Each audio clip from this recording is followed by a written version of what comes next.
আপনি জনাব খুরশিদ আলমকে যখন একটা কথা বলেছেন যে একসময় বলা হতো দুদুককে নখ দন্তহীন ব্যাঘ্র, জনাব খুরশিদ আলম ডিফেন্ড করলেন যে না, এদের এখন নখও গজাইছে, দাঁতও গজাইছে। কিন্তু এই নখ এবং দাঁত দিয়ে আমরা প্রকৃত দুর্নীতিবাজরে যতটা কামড়াইতে বা খামসাইতে না দেখি, তার সাথে বেশি দেখেছি এই রাষ্ট্রীয় সরকার যারা আজকে রাষ্ট্রীয় ক্ষমতায়, তাদের বিরোধী রাজনীতি যারা করে তাদের ক্ষেত্রে এই নখ এবং দন্তের ব্যবহার আমরা বেশি দেখেছি। যেমন কি দেখেছি, এই যে দেখেন আপনার প্রায় দুইজনই, যেমন ফখরুল ইসলাম বলছেন, আপনি বলেছেন, জনাব খুরশিদ আলম বলেছেন যে একজনের বিরুদ্ধে অভিযোগ আসলেই মিডিয়া তাকে দোষী সাব্যস্ত করে দিচ্ছে, তার প্রাইভেট লাইফ, অথবা দেখা গেল ট্রাইলে গিয়ে ওই লোকটা খালাস হয়ে যাবে। এগুলোর উৎপত্তি কোথা থেকে আসলো?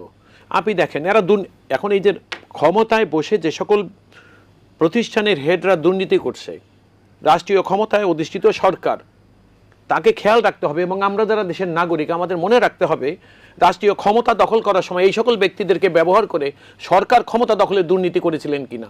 যদি করে থাকেন তাহলে ওই সকল ব্যক্তিরা দুর্নীতি করার লাইসেন্স পেয়ে গেলেন, যে আমরা দুর্নীতি করে যেহেতু সরকারকে ক্ষমতায় বসিয়েছি, সুতরাং ক্ষমতায় যে সরকার আছে আমরা যখন ওই ক্ষমতা ব্যবহার করে দুর্নীতি করব তখন তারা আমাদেরকে ইনডালজেন্স দিবেন, তারা আমাদের ব্যাপারে উদাসীন থাকবেন, যার উদাহরণ আমরা দেখছি।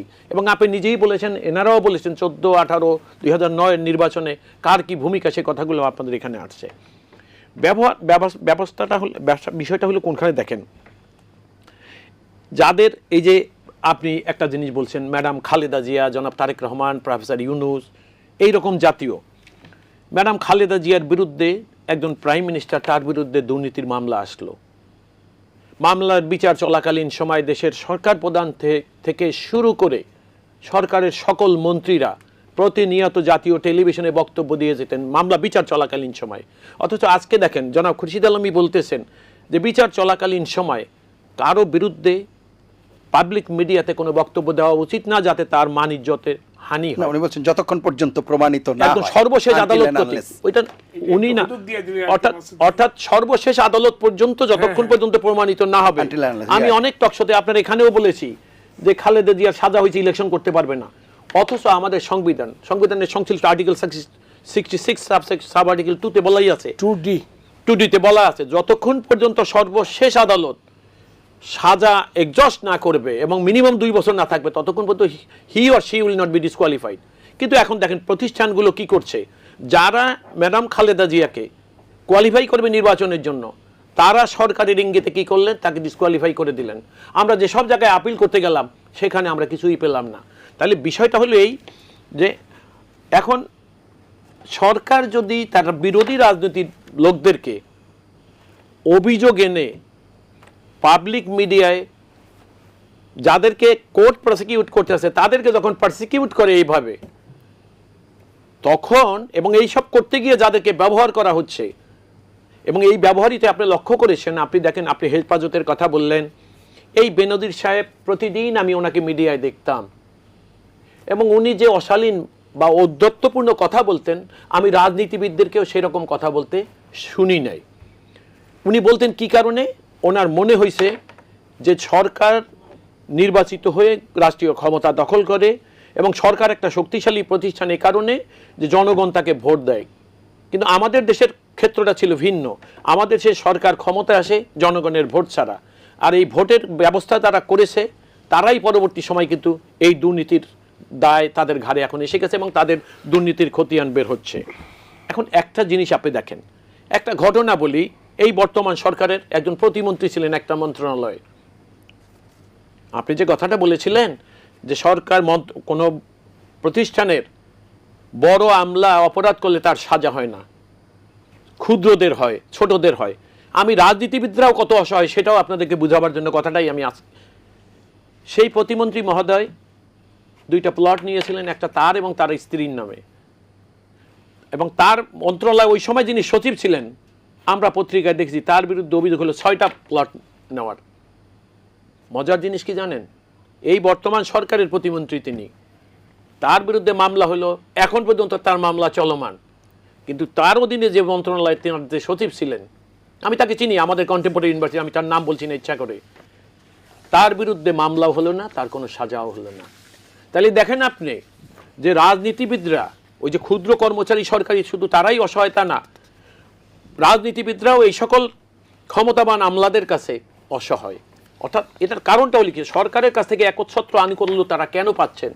এরা পাচ্ছেন এই কারণে এদেরকে সরকারের নানা উদ্দেশ্য বাস্তবায়নের জন্য এদেরকে সরকার ব্যবহার করেছে। পরবর্তী সময়ে তারাও রাষ্ট্রীয় ক্ষমতা ব্যবহার করে সরকারকে ব্যবহার করেছে। এখন আমার বক্তব্য অন্য জায়গায়। দেখেন, ইন্টেলিজেন্স, কাউন্টার ইন্টেলিজেন্সের দায়িত্ব হলো রাষ্ট্রীয় গুরুত্বপূর্ণ পদে যিনিই বসে থাকবেন তার দৈনন্দিন প্রতিনিয়ত তার দৈনন্দিন কার্যক্রম, তার আচার ব্যবহার, তাকে যেমন মনে করেন এই যে আজিজের বিরুদ্ধে আজকে এত কথা হচ্ছে, আজিজ তো সেনাবাহিনী প্রধান ছিলেন। এই সেনাবাহিনী প্রধান, সেনাবাহিনীটা কে? সেনাবাহিনী হলো আমাদের, এই সেনাবাহিনী আছে, দেশের স্বাধীনতা আছে, সেনাবাহিনী থাকবে, আমাদের দেশের সার্বভৌমত্ব থাকবে।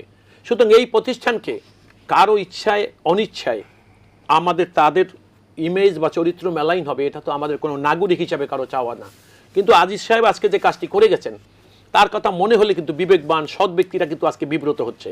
তো আমার কথাটা ছিল এইখানটাই, এই সকল মানুষ রাষ্ট্রীয় ক্ষমতায় থাকাকালীন সময় যদি জনগণের সরকার হতো, আসলে আমি সত্যিকার অর্থে, অর্থাৎ রাষ্ট্রীয় ক্ষমতা দখলে যারা রাষ্ট্রীয় ক্ষমতায় তারা যদি দুর্নীতির মাধ্যমে রাষ্ট্রীয় ক্ষমতা দখল না করতেন, তাহলে ওই সকল সরকার, ওই সরকারকে ক্ষমতা দখলে যারা অন্যায় সহযোগিতা করতেন তারাও ক্ষমতা ব্যবহার করে দুর্নীতি করতে পারতেন না। আমাদের আজকের সবচেয়ে দুর্ভাগ্যজনক বিষয় হলো এইটা। তো সেই জন্য আমার লাস্ট কথাটা হলো এইরকম, আপনি দেখেন কি দুঃখজনক, আজকে মানে সম্পাদক পরিষদ আছে একটা, তারা আমাদের দেশের পুলিশ অ্যাসোসিয়েশনের একটা বিবৃতিকে কিভাবে কাউন্টার করেছে আপনি দেখেন। এখন দেশে অপরাধী আছেই, জনাব খুরশিদ আলম একটা কথা বলেছে, বেনজির কোথায় আছে আমরা জানি না। দুদক নাও জানতে পারে, বা দুদক জানলেও এই মুহূর্তে আনুষ্ঠানিকভাবে জানাবার হয়তো কোনো কথা নাই, বা তারা, কিন্তু আপনি দেখেন এখন পর্যন্ত বেনজির দুর্নীতিবাজ এটা যদি প্রমাণ না হয়ে থাকে, আমাদের আইনটা কি? একজন মানুষ দুর্নীতিলব্ধ সম্পদ পাচার করতে পারে, কনভার্ট করতে পারে, সেই কারণেই কিন্তু তার সম্পত্তি দুদকের কাছে মনে হলে তারা আদালতের কাছে দরখাস্ত দিয়ে এটাকে কনফিসকেটেড করায়, অলরেডি করেছে ডিউরিং ইনকোয়ারি। তাহলে আপনারা যদি এখনো মনে করেন যে বেনজির কোনো দুর্নীতি করছে বলে আপনারা বিশ্বাস করতে পারছেন না, তাহলে আপনি স্ববিরোধী আচরণ করছেন, তাহলে আপনি কোর্টে দরখাস্ত দিয়ে তার সম্পদকে কনফিসকেটেড করালেন কেন?